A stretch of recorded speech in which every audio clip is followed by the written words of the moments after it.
Hi guys, so today we are having a look at a beautiful, beautiful duochrome purple dark shimmery sparkly gothic foundation brush from Superdrug. So this is from their fantasy collection, the Galactic Queen colourway. So they've done a few kind of fantasy collection brushes, most of them have been kind of pastel coloured, but oh my god, when I saw this, I fell in love. So it's a very unusual shape for foundation brush.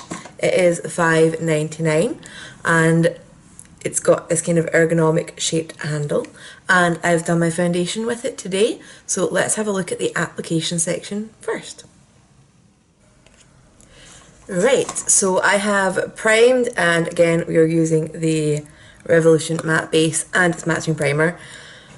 This is just such a pretty brush, I almost don't want to do this. Anyway, need to because I need to get to work, so I need to get a move on. So this is a completely different shape from anything I've used for my foundation before. But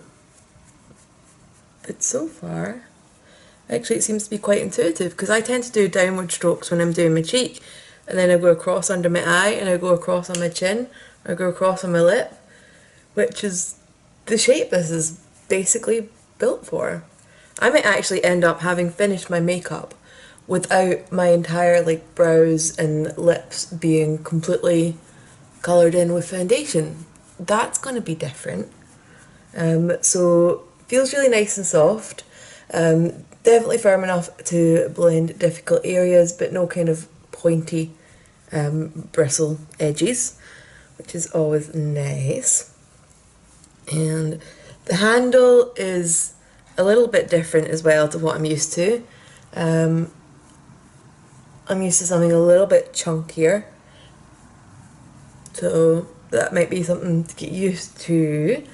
I mean, it's still bigger than obviously like an eye brush, so it's not that weird. But I feel like I'm not getting quite a secure grip when I'm doing I'm quite rough basically, slapping foundation on. And it's easier to grip a chunkier handle with that.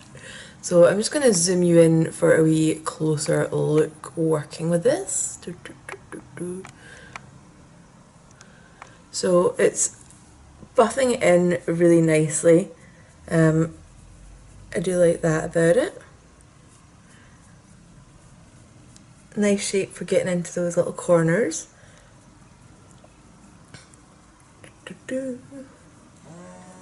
Oh, see, work. I've got alarms going all morning.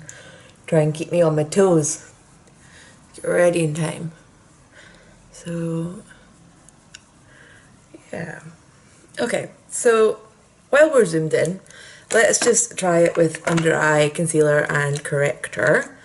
So I'm still using the NYX corrector. Whoop. Whoop. No, there's been less sleep. Let's be more generous than that. So fun story, I got woke up in the middle of the night the other night. It was so windy that my bedroom window blew open, which was a lovely way to wake up. Ooh, that's done a nice job of that. It is really just a nice shape for this under eye area. So anyway, yeah, bedroom window blew open. I've got blinds as well as curtains, so that made a fantastic racket. Moving on to concealer, just using the stick one just to see how it works with a kind of stiffer formula again. I obviously woke up, leapt up to, close the window, knocked over my laptop, which landed on my hairdryer, and switched my hairdryer on. So by that point I was awake, and it took me a while to get back to sleep, and I had to apologise to my flatmate. Probably woke her up in the middle of the night with the crash of the window, the crash of the laptop, and then the hairdryer just blaring away to itself. So that's done a really nice job again. I'm just gonna, I don't particularly need a huge amount of concealer on my nose today, but I'm still gonna do it because it's one area that when I put on concealer, it has a tendency to blend back off when I go in with the brush, unless I'm really, really gentle. So I just want to see how this copes with it more than anything else. So, how to deal with that little crease corner bit there. coats. That's good. Yeah, shape-wise, this is winning. For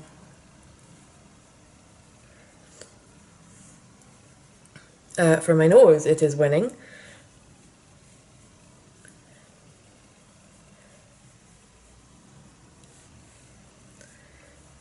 Yeah, I mean, this is just so nice and dense that it's tapping that out in like no time at all.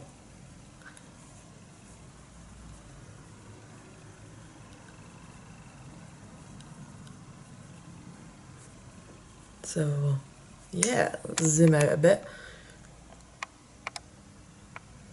So yeah, that's me pretty much done. My foundation already, and my lips are clearer than normal. My brows look clearer than normal. That's a good start. Like I said, the shape of this seems to be really nice for just kind of getting in and assorting things. So that's really good.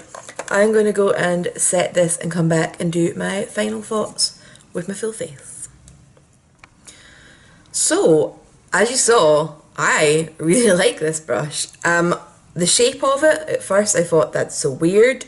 And then I realised actually, you know, you've got a broad side for covering larger areas and then a narrower side for getting into like nooks and crannies. And it's just so dense. Like you can see there just how amazingly dense this brush is. And it's absolutely beautiful. Now, it's $5.99. I actually think I might like this better than my Nancy brush, and it's half the price. So, well, nearly half the price. There was also a powder brush and a blusher brush, which I really don't need, but I really want now because this has performed so well and it is so beautiful. So as I kept saying, it got into all the little weird little nooks and crannies absolutely perfectly, which is what you want. You don't want to have like weird gaps or like you have to like stretch your face out to try and get into bits.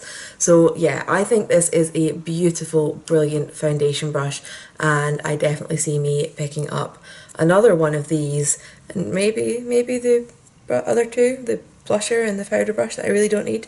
If they brought out a full range of these, I would go crazy.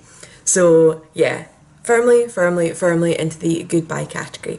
So if you guys have got any questions, leave them down below and I will get back to you. And I hope you guys have an awesome weekend planned. As always, if you enjoyed this video, please click the like button. It apparently helps me out. I hear other people say that, so it must be true. And I will see you guys later. Bye.